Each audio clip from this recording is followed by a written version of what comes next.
I have 154 days left till high school, and I can't wait. I will be studying in a historical building I worked really hard to get into, and quite honestly, the only thing I'm really waiting for right now is to enter that historical building, to finish middle school and meet all sorts of new people and willingly lock into my studies, as well as going through an intense cycle of self-improvement. But at the same time, I'm going to miss my middle school life in one way or another, even though high school might be superior. I'm going to have to say goodbye to the people I spent years with. I spent 5 years with the classmates I am currently, and even though I hate their guts, I know it's not going to be especially easy to say goodbye to all of them, because I know that for the vast majority, it is going to be an eternal goodbye. That's just one of the many different absurd things about life. We want time to pass faster in order to get to the absolute best version of ourselves faster, but besides public speaking, the greatest fear, the biggest fear we have in life is death. And one of the many fears that larger fear manifests through is the fear of time passing. Even though that's kind of what we want also. Now don't get me wrong, I still want to get the fuck out of my middle school as fast as possible.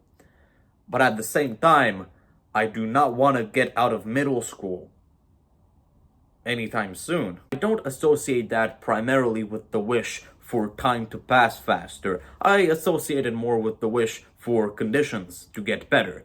But isn't it funny how we can live our everyday lives, smell every single flower, talk to every single friend, enjoy every single drop of water from our expensive thermos, water bottles, whatever they're called.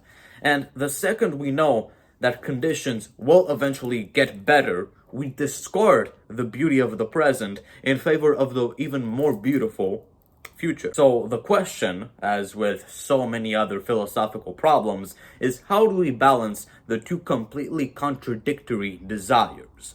Wanting to enjoy every single second of life. There's a really good quote in my favorite Romanian book, Elevul Ultima dintre șaptea. Every single second, if lived right, can be a life of its own. We are fully conscious of that, but at the same time, we want time to pass as fast as humanly possible. We want to skip the cutscene. First off, like in any of my videos, I'm going to address the philosophical elephant in the room. Being excited for the future and wanting it to come quickly and not being able to wait for it is not something inherently bad. It isn't bad in any way. The problem arises when you discard the present, basically telling yourself, hey, in a couple of days, weeks, months, in my case, things are going to be so much better. It does not matter what I'm doing right now. Every single thing I'm engaging in is going to be completely pointless in a couple of months. Because guess what? On your deathbed, it won't be all that pointless. The perfect balance between enjoying the present and wanting the future to come faster is doing a little bit of everything.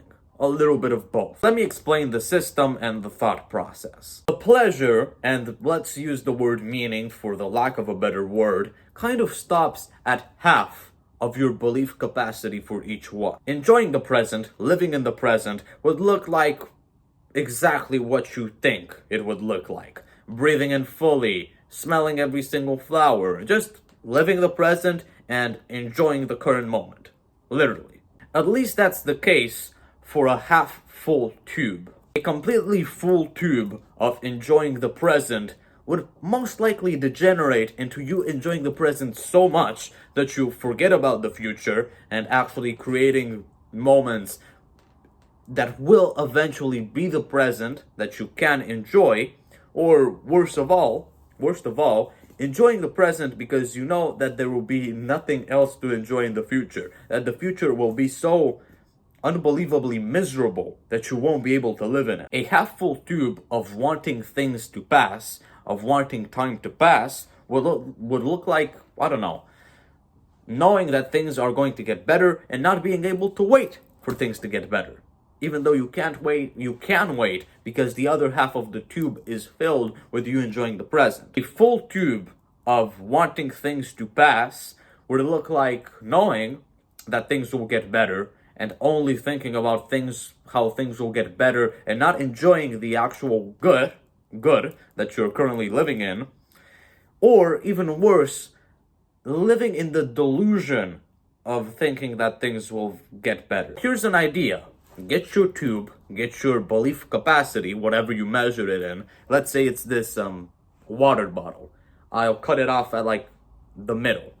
Half of it, fill it up with enjoying the present, and the other half with anticipating the future. This way, the first half, in this way, you'll actually like life. You'll actually enjoy the present moment, and you'll get the entire benefit of that half, which is basically the only half that you need. You only need half of each one. And the other half will just make you know that things will get better. It's insane how sublimely euphoric things get when you know how to balance the two. Because I myself am a little bit more impatient, I'll focus a little bit extra on the problem of wanting things to pass and wanting things to get better, knowing that they will get better. There's this story called Peter and the Magic Thread. I found this abridged version in English, so yeah, I think it's relevant to the subject. Here it is. One day, whilst wandering in the forests, Peter meets a strange old woman who gives him a most tantalizing opportunity, the chance to skip the dull, mundane moments of life. She hands Peter a silver ball from which a tiny gold thread protrudes. "This is your life thread," she explains. "Do not touch it, and time will pass normally. But if you wish for time to pass more quickly, you have only to pull the thread a little way, and an hour will pass like a second. But I warn you, once the thread has been pulled out, it cannot be pushed back in." The magical thread seems the answer to all of Peter's problems. It is just what he has always wanted. He takes the ball and runs home.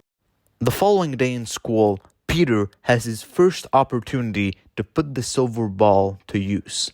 The lesson is dragging, and the teacher scolds Peter for not concentrating. Peter fingers the silver ball and gives the thread a slight tug. Suddenly, the teacher dismisses the class, and Peter is free to leave school. He is overjoyed. How easy his life will be now. You can tell where this is going. From this moment, Peter begins to pull the thread a little every day. But soon, Peter begins to use the magic thread to rush through larger portions of life. Why waste time pulling the thread just a little every day when he can pull it hard and complete school altogether? He does so and finds himself out of school and apprenticed in trade. Peter uses the same technique to rush through his engagement to his sweetheart. He cannot bear and wait months to marry her, so he uses the gold thread to hasten the arrival of the wedding day. Peter continues to pattern throughout his life when hard, trying times come. He escapes then with his magic thread. But sadly, when he comes to the end of his life, Peter realizes the emptiness of such an existence. By allowing impatience and discontentment to rule him, Peter has robbed himself of life's richest moments and memories. With only the grave to look forward to, he deeply regrets ever having used the magic thread. Long story, slightly shorter. Enjoy the present whilst still not being able to wait and being absolutely thrilled and excited for the future.